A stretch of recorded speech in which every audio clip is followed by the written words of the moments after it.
নমস্কার বন্ধুরা, আমার রান্নাঘরে সবাইকে স্বাগত। এখন তো প্রায় বাজারে মূলো এসে গেছে, আর শীতকালের মূলো খেতে ভীষণ ভালো লাগে, আর একটু কিন্তু বেশ মিষ্টি মিষ্টিও লাগে আর ভালোই লাগে খেতে। স্যালাড হিসেবেও অনেকে খায়। তো আজকে আমি এই মূলো দিয়ে দারুণ সুন্দর একটা রেসিপি তৈরি করব। তো চলো দেরি করব না, তাড়াতাড়ি রান্নাটা শুরু করে ফেলি। তার জন্যই আমি এখানে 500 গ্রাম মূলো নিয়ে নিয়েছি। মূলোটা প্রথমে আমি এরকম ধুয়ে ছাড়িয়ে নিয়েছি। ছাড়িয়ে নেওয়ার পর তারপরে এই যে এরকম একটা ছোট গ্রেটার নিয়েছি। গ্রেটার দিয়ে তারপরে এই মূলোগুলোকে সব এরকম গ্রেট করে নেব। একদম বেশ পাতলা পাতলা করে হবে, তাহলে এখানে রান্নাটাও তাড়াতাড়ি হয়ে যাবে আর অত দেরি হবে না। তো এখন দেখো এই মূলোগুলো সব আমি গ্রেটার দিয়ে গ্রেট করে নিয়েছি। নিয়ে নেওয়ার পরে তারপরে চলো এবার রান্নাটা শুরু করে দিই। রান্নার জন্য প্রথমেই গ্যাস অন করে দিয়েছি আর 2 চামচ মতো তেল গরম করতে দিয়ে দিয়েছি। রান্নাটা আমি সাদা তেলে করছি, তোমরা চাইলে এখানে সর্ষের তেলেও করে নিতে পারো। আর আমি কিছু বড়ি নিয়েছি, 7-8টা মতো বড়ি নিয়েছি। বড়িটা প্রথমে একটুখানি ভালো করে ভেজে নেব। বড়িটা মোটামুটি একটু লাল লাল মতো করে হয়ে গেলেই পর বড়ি ভাজাটা তুলে নিয়েছি। ওই তেলেতেই আমি 1/2 চামচ কালো জিরে ফোড়ন দিয়েছি আর 2টো কাঁচা লঙ্কা দিয়েছি। ঝালটা তোমরা তোমাদের স্বাদ অনুযায়ী দিও। তোমরা যদি এর থেকে বেশি ঝাল খাও তাহলে তোমরা লঙ্কার পরিমাণটা বাড়িয়ে দিও।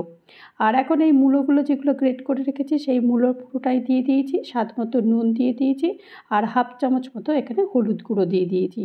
ব্যাস, কিছুই লাগবে না। এত তাড়াতাড়ি রান্নাটা হয়, আর 5 মিনিটের মধ্যেই রান্নাটা পুরো কমপ্লিট হয়ে যাবে, কিন্তু খেতে ভীষণ ভালো লাগবে।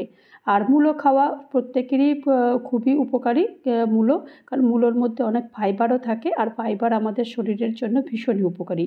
তো প্রথমে একটুখানি 5 মিনিট নেড়ে নেওয়ার পরে তারপরে ঢাকনাটা বন্ধ করে দিয়েছিলাম।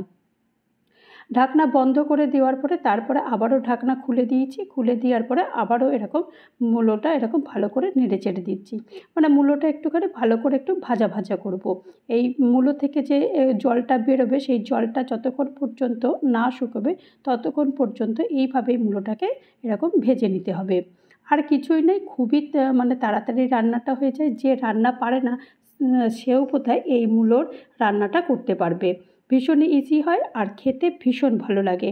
গরম গরম ভাতের সঙ্গে তো ভালো লাগে, এমনকি রুটি লুচি পরোটার সঙ্গেও কিন্তু এটা খেতে বেশ ভালো লাগে। আর এখন একটু স্বাদ মতো আমি চিনি দিয়ে দিয়েছি। চিনিটা কিন্তু অবশ্যই দিতে হবে। যারা খাবে না ভাবে তারাও একটুখানি 1/2 চামচ মতো চিনি দিয়ে দিতে পারে।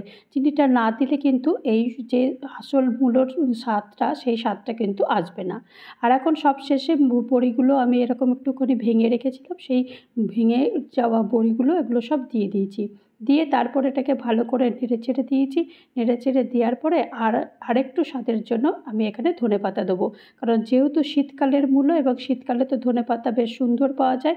আর একটু ধনেপাতা দিয়ে দিলে আরও খেতে সুন্দর হবে। তো এই ধনেপাতাটা দিয়ে আরেকবার ভালো করে একটু নেড়ে চেড়ে দিচ্ছি।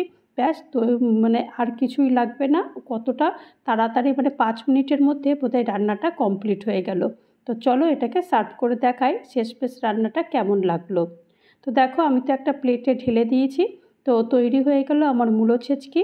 এই মূলো ছেচকির রেসিপি যদি তোমাদের কারোর ভালো লাগে তাহলে অবশ্যই একটা লাইক করো, কমেন্ট করো। পারলে আমার চ্যানেলটা সাবস্ক্রাইব করে আমার পাশে থেকো।